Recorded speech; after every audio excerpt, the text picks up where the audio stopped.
বাড়িতে আসলে কখন যে কি খাই কোনো কিছুর হিসাব থাকে না। হেলদি আনহেলদি সবার তখন সমান অধিকার। এই যে সকালে উঠেই দেখো একটা ছোট চকোপাই নিয়ে বসে গেছি একদম খালি পেটে। তারপর খেলাম আবার কয়েকটা কটকটি ভাজা। না, এগুলো মদন কটকটি না, সে পাওয়া যেত আমাদের ছোটোবেলায়। এখন কটকটি মদন কটকটির নামে এইসবই পাওয়া যায়। তারপর চোখে পড়লো এই মাজাটার দিকে। বললাম না, বাড়িতে আসলে আমি কিচ্ছু মানি না।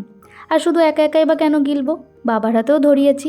বাবা বলছিল ধুর সকালে এসব কে খায়। আমি বললাম না, আমি খাচ্ছি, তোমাকেও খেতে হবে। আর এই যে এনারা তো রান্নাঘরের সামনেই ধর্নাটা দেবেন, আর বাবা বসে গেছে বাবার ফেভারিট কাজ করতে, মানে তরকারি কাটতে। হাতে একখান ইয়াব বড় এঁচড় নিয়ে আমার দিকে তাকিয়ে আছে, মানে আমি গ্রিন সিগন্যালটা দিলেই রান্নাটা হবে। তো চিংড়ি মাছও আসলো। এতখানি চিংড়ি মাছ বসে বসে বাছলাম, কিন্তু এতটা চিংড়ি মাছ বাছার পরে কইটুকু থাকে, এই যে এইটুকু। এটাও যদিও কম নয়, এটাকে আবার দুভাগ করা হয়েছে। একটা ভাগ নুন গোলমরিচ সয়া সস দিয়ে একটু হালকা করে ফ্রাই করে তুলে রেখেছি, আর বাকিটা নুন হলুদ দিয়ে ভেজে রেখেছি। সয়া সস গোলমরিচ দিয়ে ভাজা চিংড়ি মাছটা রাতে ব্যবহার করব, আর এইটা এঁচোড় চিংড়িতে যাবে। এঁচোড়টাকে ভালো করে সেদ্ধ করে নিয়েছি আগে থেকে, তারপর তেলে একটু সাঁতলেও নিয়েছি।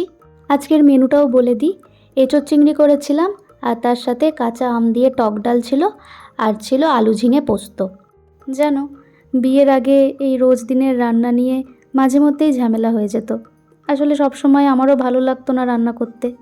আর এখন যেন শুধু সুযোগ খুঁজি, মানুষটা যা ভালোবাসে সেটা একটু রেঁধে খাওয়ানোর।